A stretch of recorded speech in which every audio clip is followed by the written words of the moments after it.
Never Let Me Go. It stars Carey Mulligan, Keira Knightley and Andrew Garfield. My name is Kathy H.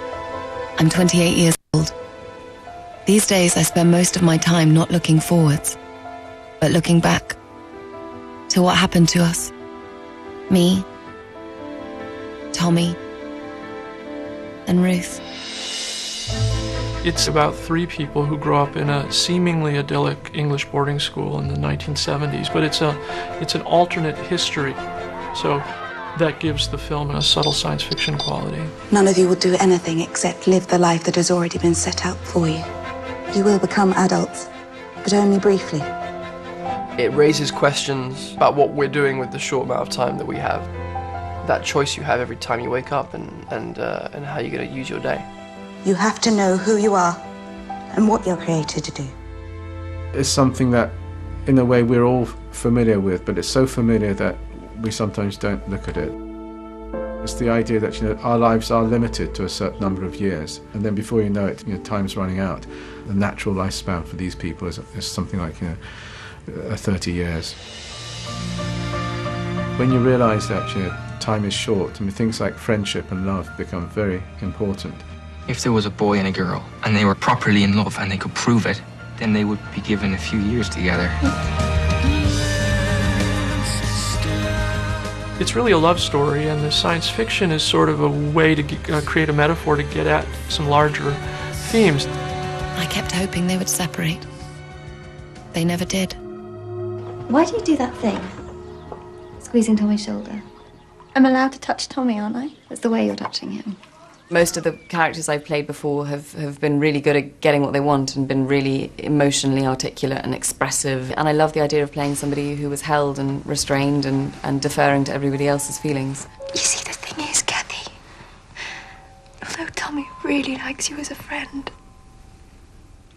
he just doesn't see you that way.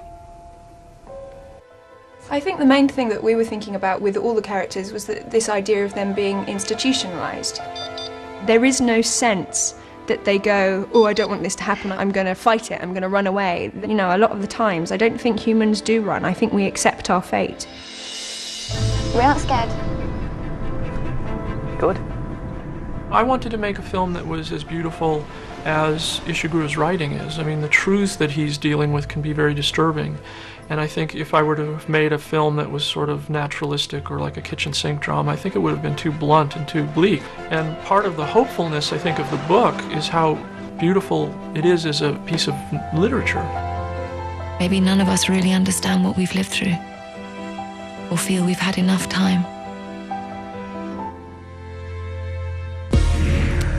I think many people might embark on this movie in the same way that I did, which is I loved the book, and those of us who love Ishiguro's book just sort of worshipped it, so was worried about a film. And also, it looks like the kind of film that has BAFTA Love Me written all over it, hasn't been nominated.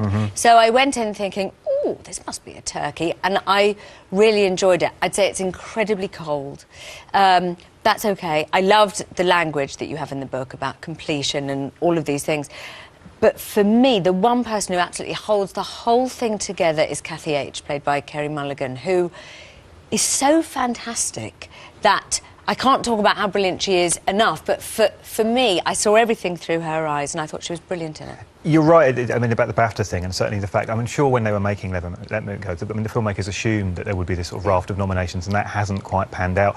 But Ned's is a very, very different film, but like Ned's, you sort of think, I hope that doesn't deter people from going to see it, because I think actually if you're interested in seeing the film, I think you will find it worthwhile. It's already had a lot of criticism, actually, Never Let Me Go. It's been talked about as being too tasteful and too timid, but I'd take issue, actually, with both of those descriptions. I don't think it is too tasteful. I think it's sparse, and it's kind of haunting and chilly, is definitely the word I'd use.